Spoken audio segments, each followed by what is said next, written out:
For centuries, it has captured our collective imagination, frozen moments of history, and stood as testaments to human creativity.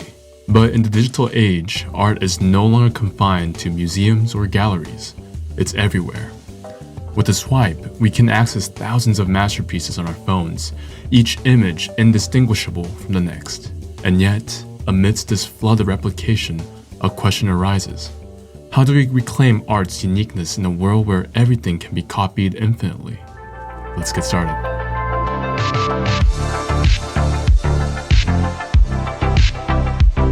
In 1935, Walter Benjamin argued that art possesses an aura, a unique presence that comes from its connection to a specific moment in time and space.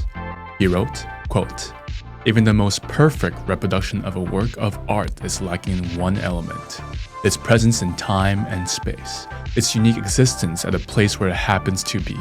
This aura makes the Mona Lisa feel profoundly different when seen in person at the Louvre compared to reproduction in a textbook." But as Benjamin explained, technological advancements like lithography and photography began stripping art from its aura. He observed, by making many reproductions, it substitutes a plurality of copies for a unique existence. Technology didn't just replicate art, it democratized it, transforming art from an exclusive experience into a shared cultural artifact.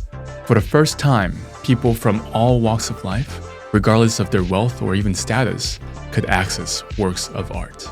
This democratization of art was a profound cultural shift. It allowed art to transcend borders and classes, really enriching lives on a more global scale. While it diminished the unique aura tied to the original, it also made art more inclusive and accessible, a development worth celebrating.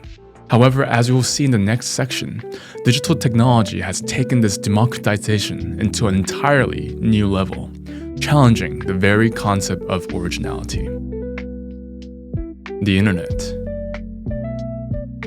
Now, fast forward to the 21st century, the Internet has transcended earlier technological advancements and propelled the democratization of art. Today, anyone with an internet connection can access the works of Van Gogh or even Frida Kahlo with just a few clicks. Art, once confined into galleries or even private collections, is a now shared global experience. Amazing. But this infinite reproducibility has come with a trade-off. As Benjamin predicted, the aura of art, the sense of uniqueness tied to its original context, has been challenged. In the digital age, this process has been amplified to a point where a concept of the original is nearly impossible to define. An image can be shared millions of times, making it accessible to all, but also blurring the lines between the authentic and the replicated. As we continue to immerse ourselves in this digital landscape, a new phenomenon has emerged: NFTs. These promise to restore the idea of uniqueness in the digital realm, but do they?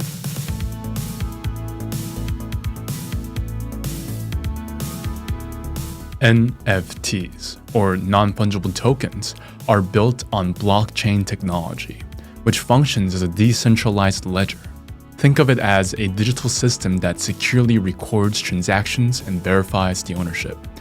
Unlike a traditional currency or a file that can be duplicated endlessly, blockchain ensures that each NFT is unique. Here's how it works.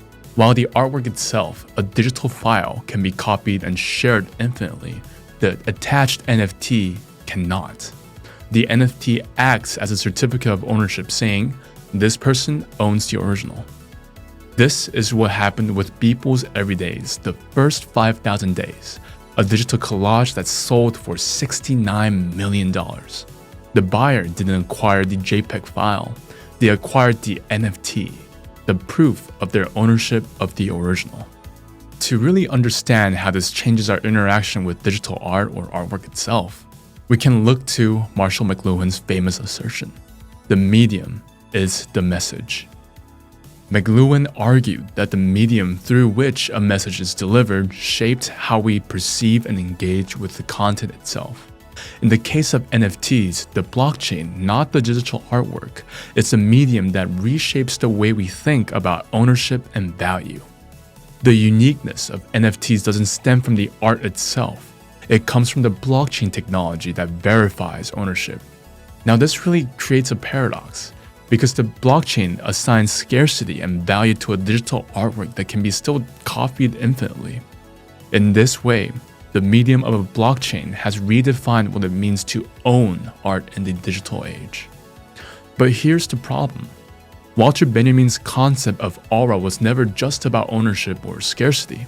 The aura itself, it's tied to the artwork's physical presence, its history, and its connection to a specific moment in time and space. NFTs don't restore this aura, they commodify it. They transform the idea of uniqueness into a marketable asset, one that can be bought, sold, or even traded. The blockchain medium, while revolutionary, doesn't recreate the depth and authenticity. Instead, it just monetizes their absence. Now, NFTs undeniably impact the art world in significant ways. For digital creators, they provide new opportunities for income and even recognition, bypassing traditional gatekeepers like galleries and even auction houses. In this sense, they democratize access to art markets. But the value of NFTs lies in their claim of exclusivity, the idea that ownership can make a digital file unique. And throughout the years, their price depends on speculation, hype, and perceived status. But now, NFTs are a huge flop. That famous $69 million NFT from Beeple is now only worth about $53,000. This foundation is flawed and unstable. Joel Dinerstein have mentioned that technological progress often creates the illusion of advancement. NFTs saw their peak when people were caught up in the illusion driven by the hype and the promise of digital exclusivity, but now they have failed to deliver lasting value. It's ironic, really. The same technology that democratized art was co-opted by NFTs to reinforce artificial barriers and create elite ownership. NFTs really tried to reverse this achievement that technology brought to us. In conclusion, art is special. Its value does not stem from the ownership or metadata. As we move forward, we must reconsider what we truly value in art. Is it the boundless creativity and profound connections it fosters, or the fleeting allure of exclusivity and status reserved for a select few? The challenge lies in preserving art's essence as a wellspring of meaning and shared human experience, rather than allowing it to be reduced into a commodity shaped by speculation and technological novelty. To end things off, art should transcend boundaries, not be confined by them. It should be able to continue to inspire, connect, and elevate us all. Thank you so much.